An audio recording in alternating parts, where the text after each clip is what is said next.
नमस्कार, मैं नियाज खान और आप देख रहे हैं एनएमएफ न्यूज। उत्तर प्रदेश में इस वक्त चुनाव के साथ साथ दल बदल का भी मौसम चल रहा है। वैसे भी चुनाव और दल बदल का बिल्कुल चोली और दामन का रिश्ता है। नेताओं को जहां जरा सी भी इस बात की भनक लगती है कि इस बार पार्टी उनका टिकट काट सकती है, तो वह दूसरी पार्टी का दामन थामने में कोई गुरेज नहीं करते हैं।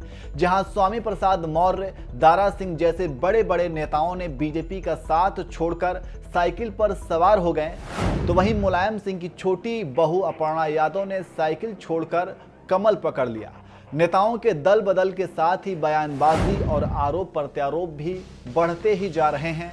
न सिर्फ राजनीतिक पार्टियां बल्कि इन पार्टियों के समर्थक भी एक दूसरे पर तंज कसने में कोई कसर नहीं छोड़ते हैं। स्वामी प्रसाद मौर्य ने भले ही बीजेपी छोड़ दी हो, लेकिन उनकी बेटी संघमित्रा मौर्य अभी भी बीजेपी में हैं और बीजेपी में ही रहने की बात भी कह रही हैं। लेकिन इधर अपर्णा बिष्ट यादव ने बीजेपी ज्वाइन की और उधर संघमित्रा मौर्य के निशाने पर अपनी ही पार्टी आ गई। दरअसल स्वामी प्रसाद मौर्य की बगावत के बाद पार्टी समर्थकों के निशाने पर उनकी बेटी संघमित्रा मौर्य भी थी, लेकिन अपर्णा के बीजेपी में शामिल होने पर संघमित्रा मौर्य ने एक तीर से दो निशाना साध रही हैं। वो एक और जहां बीजेपी ज्वाइन करने वाली अपर्णा यादव को यूपी के मुख्यमंत्री योगी आदित्यनाथ की चचेरी बहन बता रही हैं, तो साथ ही दूसरी तरफ अपनी ही पार्टी के दल बदल को लेकर अनेकों सवाल उठा रही हैं।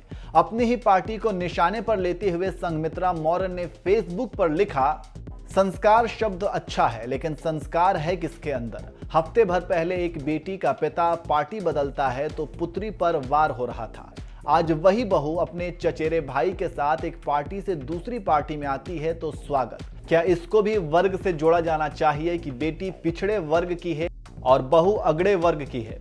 क्या बहन बेटी की भी कोई जाति और धर्म होता है? अगड़ा भाजपा में आता है तो राष्ट्रवादी और वोट भाजपा को करेगा या नहीं, इस पे सवाल खड़ा करना तो दूर, सोचा भी नहीं जाता। लेकिन पार्टी में रहने वाला राष्ट्रद्रोही, उसके वोट पे सवाल खड़े हो रहे, ऐसा क्यों? कृपया सलाह न दे, मैं कहां जाऊं, क्या करूं, मैं जहां हूं ठीक हूं।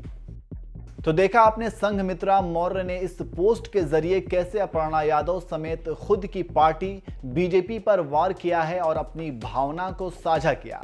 यूपी सरकार में मंत्री रहे स्वामी प्रसाद मौर्य ने 11 जनवरी को इस्तीफा दे दिया था, जिसके बाद से भाजपा छोड़ने पर सांसद बेटी संघमित्रा पर अनेकों सवाल उठ रहे थे। संघमित्रा ने खुद पर उठे सवालों का जवाब देते हुए बीजेपी में ही प्रधानमंत्री नरेंद्र मोदी के नेतृत्व में ही काम करने का इरादा जताया और बताया वह प्रधानमंत्री मोदी के साथ हैं। इससे पहले भी संघमित्रा ने स्वामी प्रसाद मौर्य के बीजेपी छोड़कर समाजवादी पार्टी में जाने पर पिता और पार्टी के बीच संतुलन बनाने की कोशिश की थी और बाप बेटी के रिश्ते को मजबूत बताते हुए एक पोस्ट लिखा था, जिसमें लिखा था, मैं कुछ मांगूं और पूरा ना हो ऐसे तो हालात नहीं, मैं पुकारूं और पापा ना सुने इतने भी हम दूर नहीं।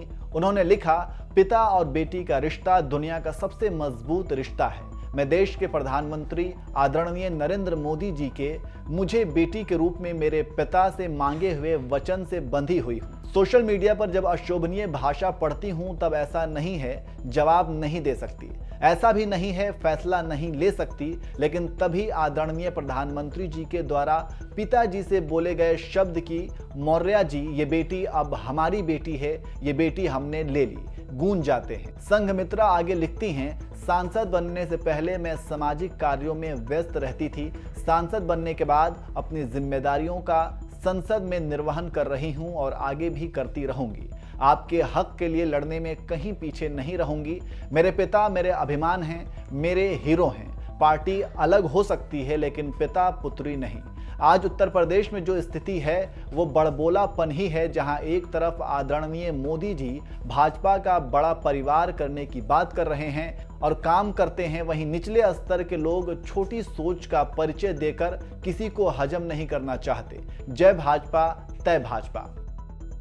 आपको बताते चलें कि भाजपा सांसद संघमित्रा मौर्य का कहना है कि इतिहास गवाह है, पहले भी ऐसे परिवार रहे हैं और आज भी बहुत से ऐसे परिवार हैं जहां एक परिवार में चार पार्टियां चलती हैं। खैर, अब यह देखना होगा कि क्या संघमित्रा मौर्य अपने किए वादे के अनुसार बीजेपी को ही समर्थन करेंगी या फिर उनके पिता की तरह वो भी किसी और दूसरी पार्टी का दामन थामेंगी।